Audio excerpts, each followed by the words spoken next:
Here's my book review of Unpronounceable by Susan diRende. This sci-fi novella presents an alternative off-world reality that will transport you out of whatever everyday funk you happen to be in.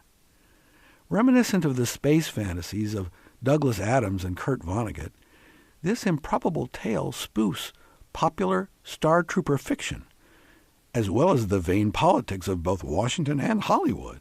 In the near future, in a galaxy far, far away, but not too far for a weekend hyperdrive, the politicians of Earth are trying to come to terms with a newly encountered race of alien beings. Suffice it to call them blobs, because their actual names for themselves and the planet they live on are literally unpronounceable by means of human diction. In fact, most of their words sound like flatulent explosions. Humans, by way of a resurrected United Nations, have sent one ambassador after another to the planet to cozy up to these bizarre but intelligent creatures. However, they reject one after another of our pompous dignitaries, mostly because what they value as serious and decorum, the blobs apparently find ridiculous in the extreme. So the United Nations holds a lottery to select our next representative, an unsuspecting rube who will get the ultimate free trip to an exotic locale. The winner and the new paragon of humankind is Rose Delancey from New Jersey. She's abrasive, irreverent, and a misfit by any earthbound definition. But hers is just the kind of skewed mentality the blobs come to regard as a kindred soul. They're blobs, you see, because their everyday physical shape is an undulating, amorphous lump of pinkish flesh. But they aren't stuck in that mode of being. They are expert shapeshifters. In fact, they can transform themselves instantaneously into any physical manifestation for which they have a model.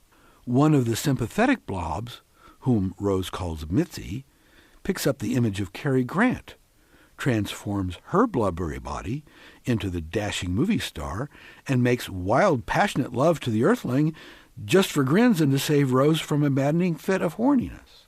Through their transformative powers, the blobs have all the food and pleasure anyone could want, and they live in perpetual peace with one another.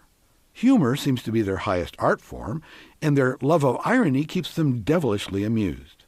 Rose feels right at home, or would if she'd liked home in the first place.